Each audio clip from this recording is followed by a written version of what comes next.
Have you ever considered the fact that I look more handsome in person compared to the way I look on camera? Let me take these glasses off so you can actually see this fine boy. Check it out. I look very, very handsome in person, so don't be deceived by my look on social media. So if you're wondering who is this particular individual and who is this again, so I'm Jude by name. I'm a student nurse. So I don't really want to take much of your time, but I just want to create enlightenment on menstrual cycle. I want to create enlightenment because majority of the young ladies, they pay little or no attention to menstrual cycle. And menstrual cycle is very, very crucial in the reproductive health of a growing girl. So irrespective of your age, except you have idea, even if you're a medical practitioner, I feel you should sit down, take your time and watch this video because I'll be exposing some parts that literally very few people, except those that really go down to studying reproductive system deeply, will actually know some of these key points I'll be shading in respect to menstruation, ovulation of the female reproductive system. So grab your pen, grab your seat, sit as I explain. So basically we have 3 phases in menstrual cycle. So I don't want to go in depthly. If you are much interested in me talking about the 3 phases in menstrual cycle, maybe you should drop a comment, then I'll create a separate video. But this is not for the stages of menstrual cycle, but we'll just need to talk about it so you have a concept of where I'm heading to. So we have 3 phases in menstrual cycle. The first phase is the one that everybody knows, menstruation. I'm having my period. Oh, cramps. Oh, Jesus. And that's one majority of people know. Menstruation varies in respect to individual differences. So various individuals have the duration, but on a normal day, the range for the menstruation, the shedding of blood, when females see the blood, is 1 to 5 days. So we have day 1 to day 5. That's the range. Some people can actually say only just 3 days, some can say 4 days, depending on how God has blessed you and your cycle. So then we have the second one, which is the luteal phase, the second phase. Then we have an intermediary phase, which is the one that is very, very important, and I'll be laying more emphasis on that when I get there, is the ovulation. Ovulation is an intermediary phase between the follicular phase and the luteal phase. Luteal phase being the last phase. So if you want more video about that one, just drop your comments. I'll create a particular video explaining that particular concept of the phases. But that being kept aside, I just want to teach young ladies how to track their menstrual cycle individually without using an app. It's so important that you have to know this as a lady in her reproductive age. I've seen some people using app to track it. Yes, to use app to track your cycle is very good. We're in a technological age and all of that. But I'll advise you know how to track your menstrual cycle yourself. So I'll be explaining with a calendar. I have a calendar with me, so don't mind me. You can actually say I'm a cake, but yeah, so be it. But have a calendar with me. I don't know how I can actually keep this calendar so you see from my end. So this is the calendar, and you're an individual. You're having a 28 cycle day, or you're having a 26 cycle day, depending. And you start seeing your menses today, and today being 1st of December. So you can actually see today being 1st of December, you start seeing your period. And you're that individual, your period lasts for like 4 to 5 days. Let's use 5 days. So today you start seeing your period day 1, and it's supposed to end on day 5. You can actually see from your end, day 1 is supposed to end on day 5. So it started today, Tuesday. Day 1 started light. It's getting heavier to day 5. And your period your cycle lasts for 28 days. For example, I'm using a 28 cycle and a 5-day menses. So your cycle lasts for 28 days. So day 1 to day 5 is your menses.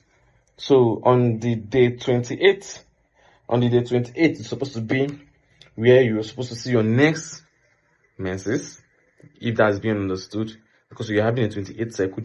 So let's run it through. So day 1, menses. So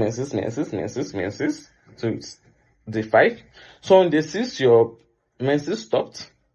It actually ended on the day 5, but on day 6, there was no droplet, there was nothing. Everything is now very okay. So it started from the day 6, day 7, day 8, day 9, day 10, 11, 12, 13, 14 is your ovulation period. Now, let me lay more emphasis on that before I continue with the calendar. If you watch closely, you can actually see that the menses started on day 1, ended exactly at day 5. Ovulation started on exact day 14. Not really exact day 14 because individual difference still falls in place, but it's certain that ovulation is actually the middle point of your menstrual cycle. Take this so seriously. For young ladies, your ovulation is the middle point for your menstrual cycle. What do I mean by that? If your cycle is 28 days, 26 days, ovulation is on the 14 rather. No matter how lengthy, long or short your menstrual cycle looks like, your ovulation period is at the day 14. From that day 14 upward, chances of getting pregnant disappear. Ovulation is the only phenomenon that deduces pregnancy in a lady. If a lady does not experience ovulation, then the lady is termed to not have the ability to give birth. So I don't know if I'm creating a concept. So irrespective of how long your cycle is, your ovulation point remains strictly on day 14. That being said, ovulation being the midpoint in a menstrual cycle, irrespective of the duration now, I will now dive into what we call the free period in the menstrual cycle. This is so important now. Now, I'm not teaching you all this for you to have premarital sex outside wedlock and everything. No, I'm actually teaching you this for you to know the concept that is behind reproduction, fertility, and infertility in a lady.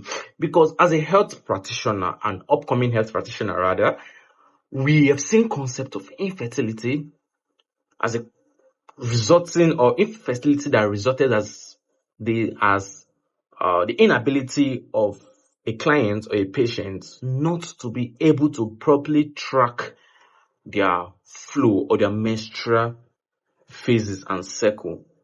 Now, watch very well.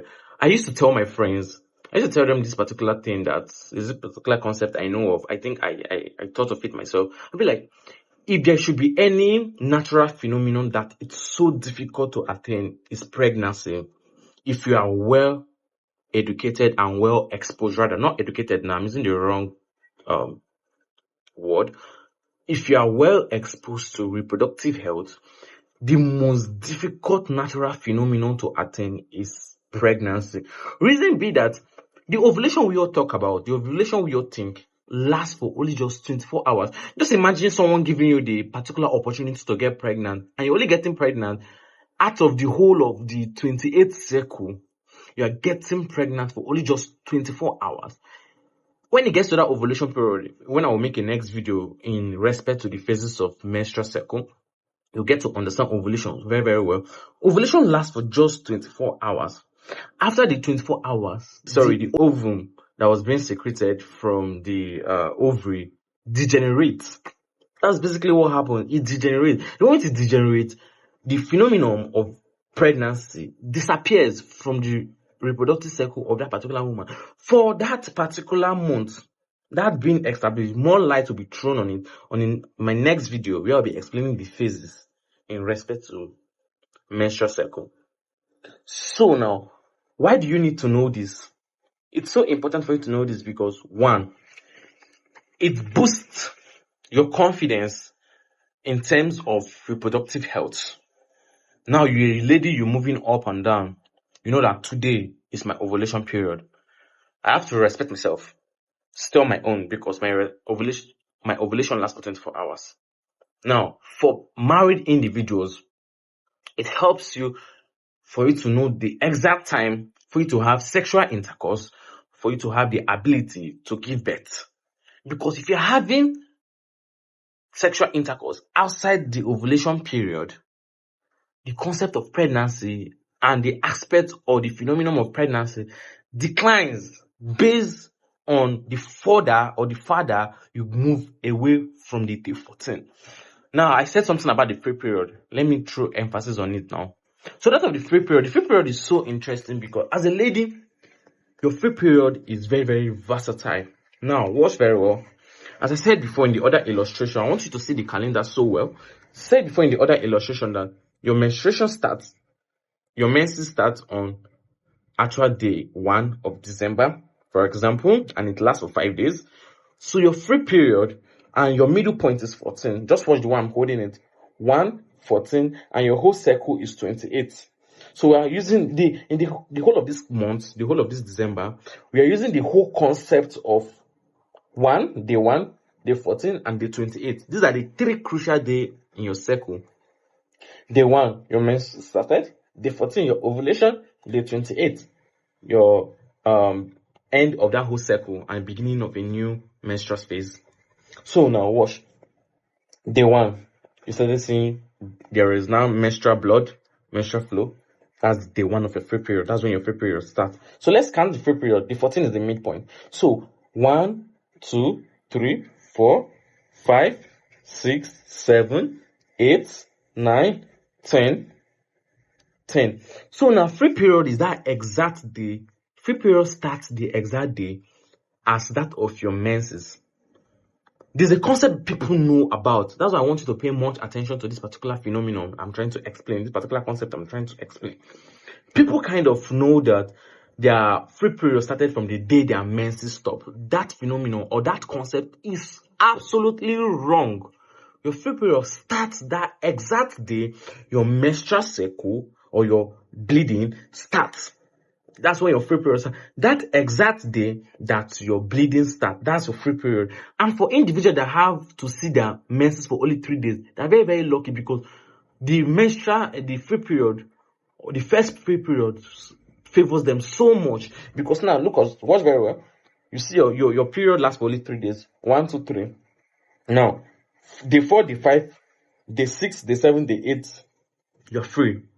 You're actually free because basically there is nothing in your endometrium. There is nothing at your fallopian tube. There is no egg. Everywhere is just empty. So at this particular phase, why it's 10 free period is because of the fact that during those periods, you can actually have sexual intercourse and you'll be definitely free from pregnancy. I'm not giving you this concept for you to go and carry out fornication. No, don't get my concept wrong. I'm trying to create awareness in aspect of fertility and infertility and knowledge of female in respect of reproductive system and reproductive health.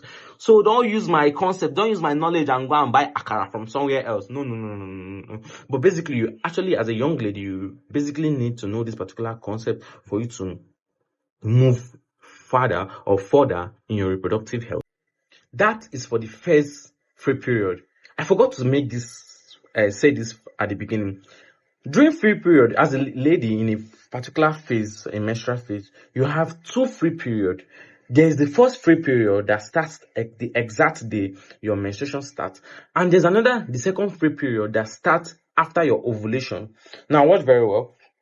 As I said, your free period starts the exact day your menstruation started. And it ends 5 days, or let's just say, 5 days to day 14. Now what? You have 3, you see your period for only just 3 days. 1, 2, 3. Now 5 days from day 14 is actually, look at 14, 13, 12, 1, 2, 3, 4, 5. On the day 10. On the 10 should be the lie. Well, let's say, when your free period ends. Reason be that in the male reproductive system, the sperm have the ability to stay in a female reproductive system for as long as 3 to 5 days due to how conducive and how convenient the female reproductive system is. It gives the sperm the ability to last on the female reproductive system for 3 to 5 days, depending on the morphology of the sperm and how favorable the female reproductive system tend to accommodate the sperm. Those are the criteria that it depends on. So that being established, you need to at least give 5 days away from day 14. Some individuals may not see their ovulation at that day 14 due to maybe that day 14 they may actually start seeing it by that day 14, but it will be at 12 p.m. at midnight, 12 p.m. midnight or 12 a.m. midnight. I don't know if you understand the concept because it lasts for 24 hours. So you need to just give at least 5 days before that day 14 and 3 to 4 days after day 14. So after 3 to look at day 14 now, let's just say 3 to 4 days, day 14, 15, 16, 17, 18. Now 18 now. From 18 now is the commencement of another free period. So within a cycle, you have 2 free periods. That before day 14 and that after day 14. So after day 14 now, chances of you becoming pregnant declines. Not that it's not there, but it declines so well that it's so impossible. It's so impossible. It doesn't make it that everything that possibilities like 98%, 95%. I don't know if you understand that particular concept. Those are the 2 free periods you have. So now from that day 18, so if your cycle lasts for 28 days, 26 days, 27 days, from that day 18 to then it's free period 2 and free period 1. So with this, I don't know if I've tried to create proper exposure on the terminology requiring the knowledge or knowledge-based structure for the female to know how to track the cycle, know their free periods, know that they have 2 free periods in a particular menstrual cycle. The free period, the first one, and the second one, the first one that comes before day 14, and that comes after day 14. Knows that also that the male reproductive garment, which is the sperm, have the ability to last in a female for 3 to 5 days, in a female reproductive for 3 to 5 days. Hence, there should be an aspect for those that don't, for individuals that are actually carrying out family planning, that don't want to use any of the hormonal contraceptive, for them to know so well that 5 days interval before the 14 is so crucial and shouldn't be termed as free period due to the high chances of pregnancy, and 5 days after or 4 to 5 days after the day 14 should also be termed as free period. So thank you very much for coming this far to the end of this video. If there should be any question in regards to female reproductive system, I'm open. Book me for your section. I so much appreciate you. Don't forget to subscribe to this channel. Like, share to someone that you feel like needs this exposure and this concept to be properly explained to. See you in my next video. I remain your favorite, fine, young student nurse. Do have a great time. Bye-bye.